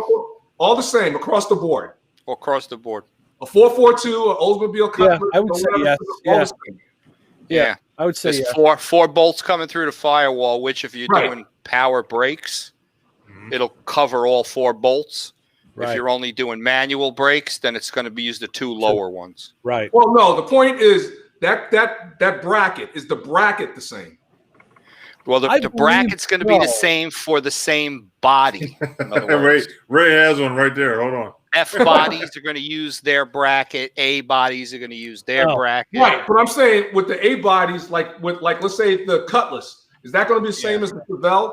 Terry It's an actually A has body, one, yes. but I got this Wow. There you go. Holder interchange manual. Bingo. Like that, Terry, Brian? I got the perfect tires for you. You Let me need see to the make top. these things fit. Mickey's. Look at it tread. Look at that, man. That's a DOT That's tire. a DOT. Yeah. It's Is that- DOT tire. Are they Mickey Thompsons? Yeah. Listen, my buddy at work gave me a Tons set. of ET Streets. These got 103.5-inch rollout. Wow. One of my buddies gave me a set of those, and I traded them. I picked them up from his house, and I traded them with one of my other buddies because I couldn't use them. Yeah, They still got the nibs on them. I don't You know know. what? Let me borrow those when I take the Trailblazers down. I gotta, I want to make sure I hook up. Yeah, Okay. you're hooked. These You are know, I hooked. guarantee It's front end- literally it's a drag slick with grooves in it, and it's got a DOT sidewall. It's crazy. I guarantee They're the front end big. coming off the ground with that Trailblazer. Guarantee it. If I You have know- those things on there. That's not too They're far. almost as wide as the tires on the black car. The black car is even wider than these. I was going to say, I got on my car now a set of M&H Race Masters with There the you go. same kind of a tread on it. Now I got to change them because I'm coming through a little bit. You still have stock axles on that Trailblazer? Hmm? You have stock axles on that Trailblazer? Do I have stock Axles. axles? What do you mean? Well, stock axles on the back of the Trailblazer. Oh yeah, yeah. So if you put those tires on, the first time it dead hooks, you're going to be buying some new axles. 14-inch rear in the back. That thing will be fine. 14-bolt rear. That'll be fine. I just want one shot, a picture, and that's it. Because remember, and always remember this: if light breaks between tire and ground, a wheelie has been achieved. There you go. It's true. I need just a little crack of daylight. That's it. And if your suspension's not right, sometimes you get daylight under the back tires. Hey, I got coilovers, so I'm good. You can still get tire shake. This is true. That Now, actually see, I heard happens. something. See, I was subscribed to the notion that when you take off, you're supposed to squat in the back, but someone told me no, you're supposed to lift. Well, It depends. Both ways work. Depends Yeah. on your car, your horsepower level. Take like a street car with like ladder bars, or even a 4-link. If you're like below 600 or 800 horse, you're probably going to set the car up so that the axle separates from the body. Basically, Right, it pushes down, the back of the car comes up. You start getting involved in the kind of stuff I used to build, pro stocks, pro mods, where if you're not making 1,800 horsepower, you're not qualifying back in the early days. And if you watch pro stock on NHRA, those cars leave like somebody stepping on a tube of toothpaste. Literally the rocker panels, you will see if you watch some of the slow-mo stuff, you'll see on a pro stock or a pro mod, they will literally drive the rocker panel into the drag strip. The car squats. Yep. And it literally drags the rockers on the surface of the track, and it picks up the front end like 2 inches. And just takes off. There's no wasted motion there, the car just squats. And that's based on what they call the instant center. That's that imaginary point. Instant center, yes. Where the 4-link, is lifting from. If you're above a certain line, the rear end is going to come out of the car. If you're below a certain line, the rear end goes up inside the car. Well, it all has to do with how much power you make. Well, here's a question. Now, I was talking to a guy about pitch angles, and he approached it a different way than I've ever heard about as far as pitch angles, association transmission to the rear end. Yeah. I've always been taught that whatever you have pretty much on the transmission snoot, you're pretty much the same on the rear end snoot. But in the opposite direction. Right, exactly.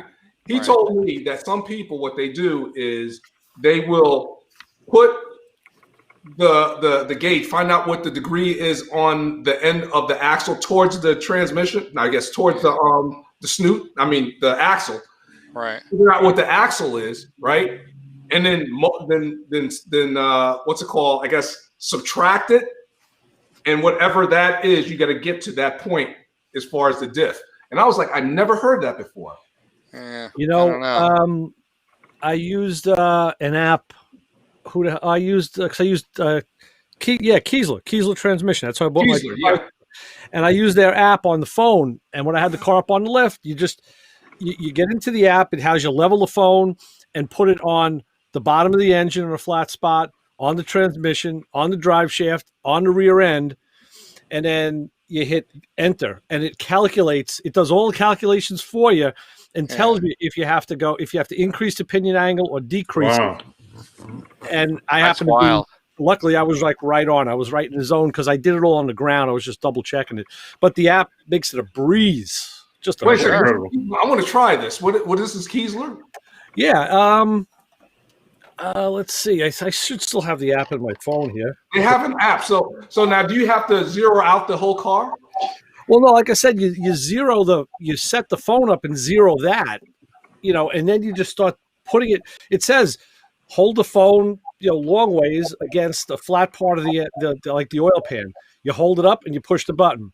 Then they tell you to hold it against the transmission on a flat spot on the bottom. And then on maybe the drive shaft in the front and the rear by the yokes, and then on the rear end itself, like under the pinion, and then you just press enter, and it does all the calculations and tells you exactly what your angles. Holy crap. But you did that on the ground though, with the car, with the weight of the car.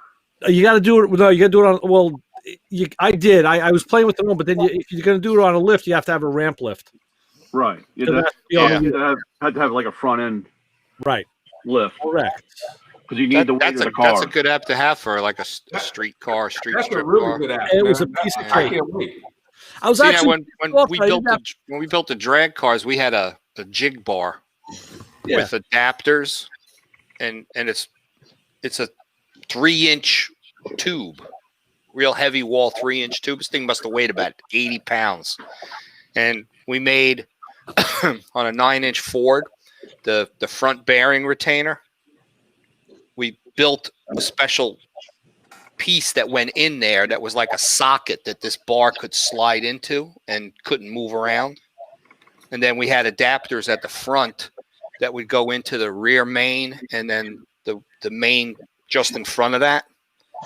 And we would literally build the engine transmission. Well, you would not have no transmission, but engine to rear end, that would be 0. Wow. At whatever height we were putting the engine at, based on how much power it was, how far back it was. So there's an angle. But like on a tube chassis race car, the front of the motor is lower than the back of the motor because your pinion is so high based on the size slicks that you're using. It's not like a street car where if you look at a street car, the engine's higher in the front than it is in the back. They're all tilted like this. But on a tube chassis drag car, the engine, the front of the crankshaft is lower than the back of the crankshaft because it's in a straight line going up to the rear end. And then, so you build at 0, and then you dial in 2 or 3 degrees pinion angle at the rear end. When you put the car together, you bring the nose of the rear end down. And that way, under acceleration, it goes to 0.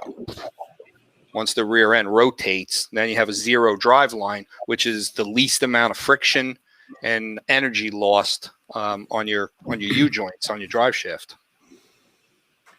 But that's like a whole different science than a street car. Different science, yeah. That's yeah. But it's pretty simple stuff. You build at 0. You know, you match.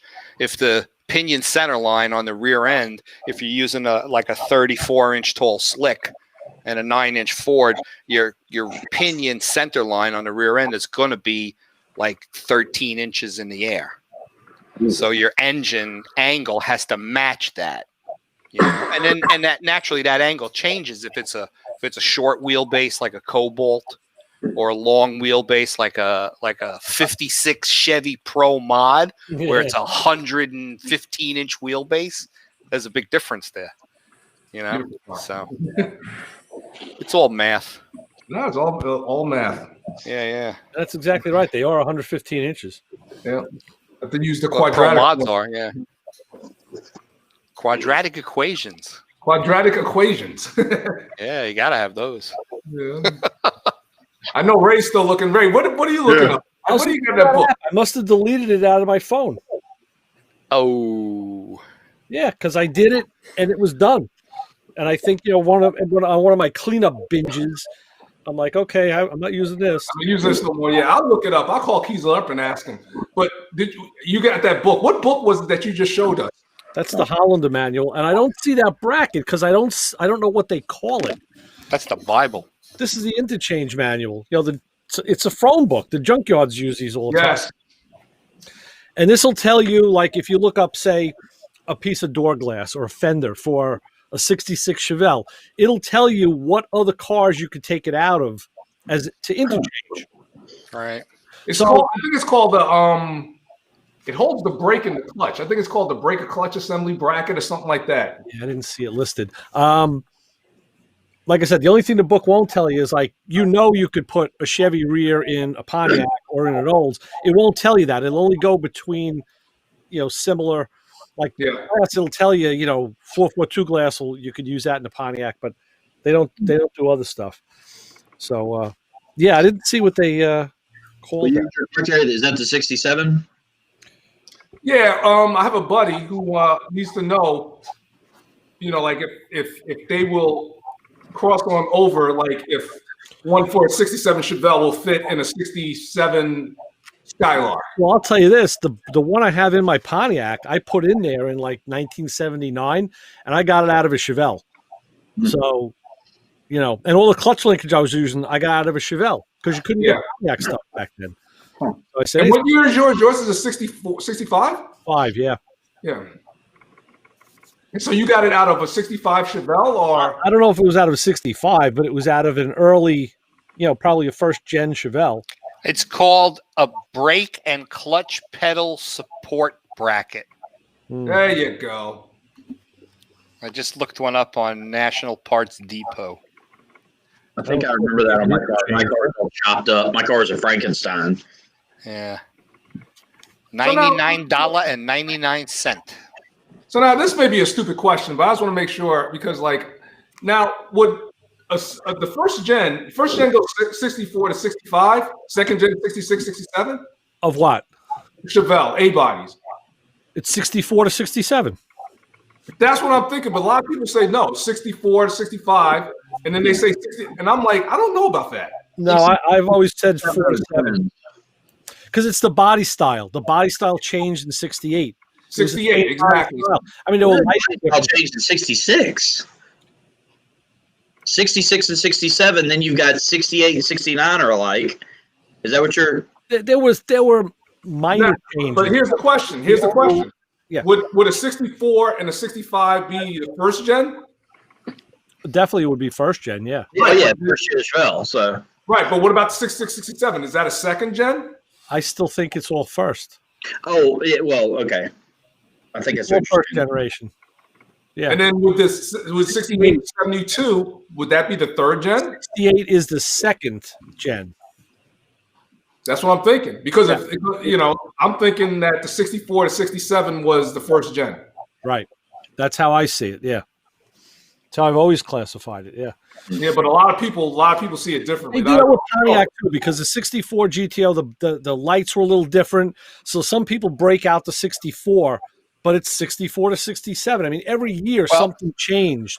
But on National Parts Depot, if you had to go buy a pedal assembly, it says 64 to 66 Chevelle. 66. 67 is a completely different part number. Wow. And 68 to 72 is a different part number. And 78 to 87 is a different part number. 67 is a 1 year only. 67. Oh, I got some red joint in my garage. Yeah, so you try and find parts. You won't be doing a hoopty dance. You'll be. That's what I'm doing. Yeah, I left the world. It's got a different part number. It doesn't look different, but it's got a different part number. You know what it is? It could be just like they had like one little hole or something like that. Yeah, it could be. Or it could be something really stupid. But as far as the whole meat of it is pretty much the same, I bet. According to Wikipedia, which we know is always right, 64 to 67 is the first generation. 64 to 60 what? 67. Right. So it says, which actually makes sense. Yeah. And the 67 was the better looking of the four. That's the thing. 66s weren't bad. 66 would look better than the 67. Yeah. Gotta have the 6, man. Gotta have the 7, man. I'm telling you, man. 7? Okay, 7. So 57 Chevy then. No, it's 55 Chevy. Yeah, 55. We're not 57. changing the Chevelles now. Okay? No 6. We're already stuck on the 55. We're not changing over to the Chevelle. Right. Okay? This conversation's over. Good night, gentlemen.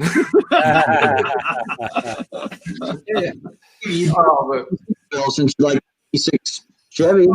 All right, could we at least agree on the second gen Chevelle that the 71 is the better out of the four? I gotta say this because I used this conversation the other day, and Optimal has 70 as the clear hands down winner every place you go. I like 70s. And I don't disagree with that, but I also don't like I don't dislike the 1s and 2s either. I mean, it was about the single of the dual headlights. That's what people, they like the dual headlights. So the 70 rear is really cool. I like the 69. It's like a square. The rectangular lights, yeah. It's hideous. It hands down favorite, Terry. I mean, I'm telling you, everywhere you go, 70s, you can't touch them. Even garbage barn. 70 SS 454. Yeah, you can't touch them. You kidding me? Yeah, people, they look at the 1s and 2s down their nose like, yeah. But Terry, this year the Chevelle 74, right? The Laguna. Yeah, correct. With the swivel seats. Yeah, that's actually a nice car. I like that car. Dude, yeah, that's the Colonnade body. Yeah, that is car. My grandfather had a Monte Carlo with that. That was the epitome of American laziness. Yeah, I had a Monte Carlo with those things. Champagne glasses in the back.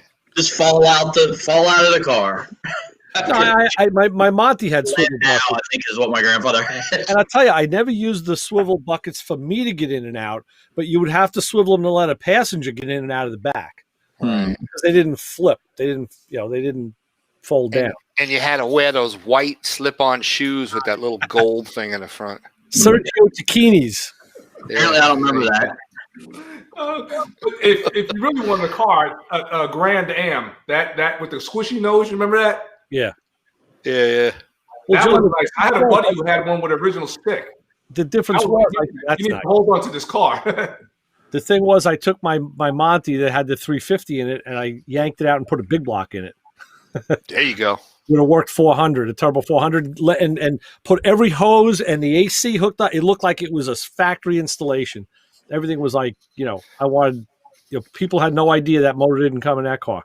That's funny. When we took the Firebird before it was a narrowed rear car, before it got in Carcraft, to Indianapolis for the first time I ever went to a Street Machine Nationals, me and 3 other buddies. My friend that towed us out there had an open trailer, had a 1970 454 Monty SS. Yeah.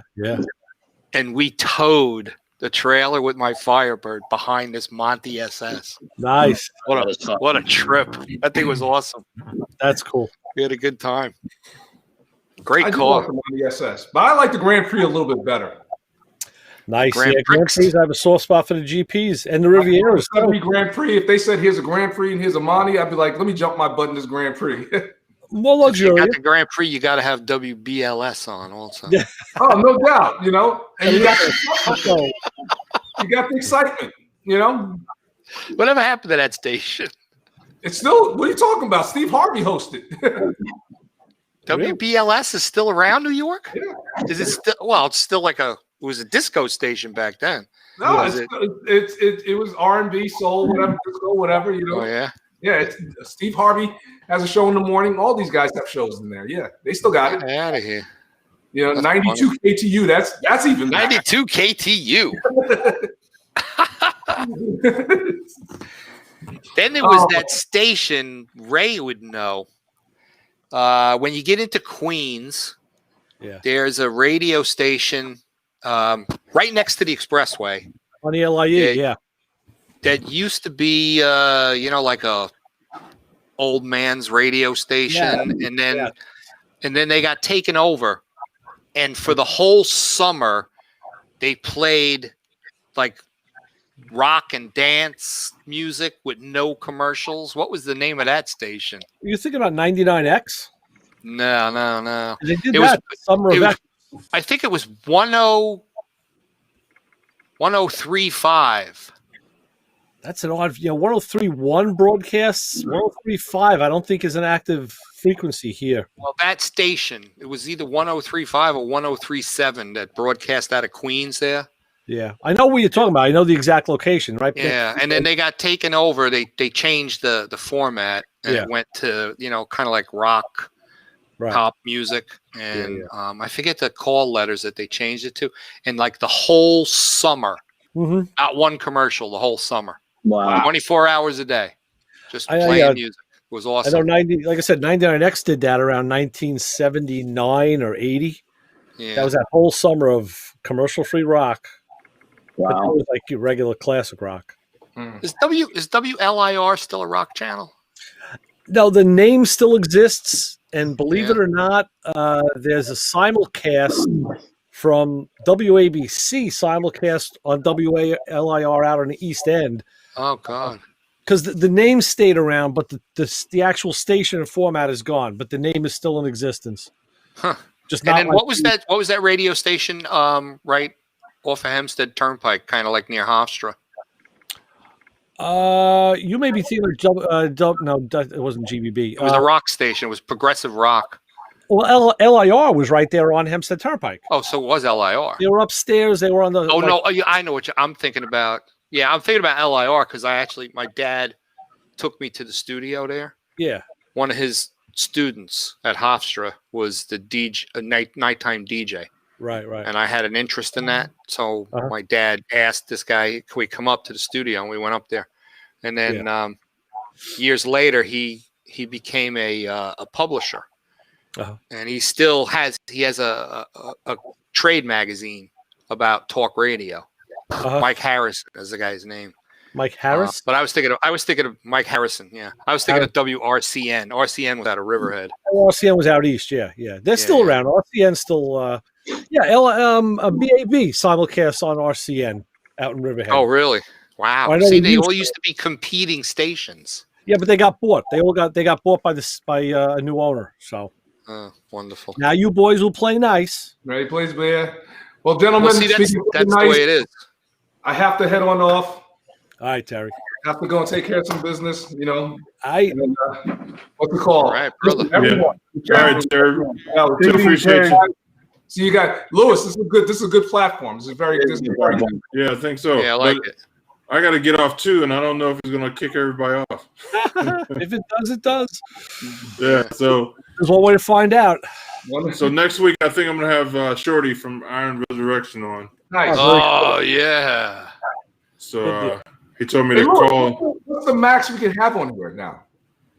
I don't know, to be honest. I guess at least 9. Yeah. Yeah.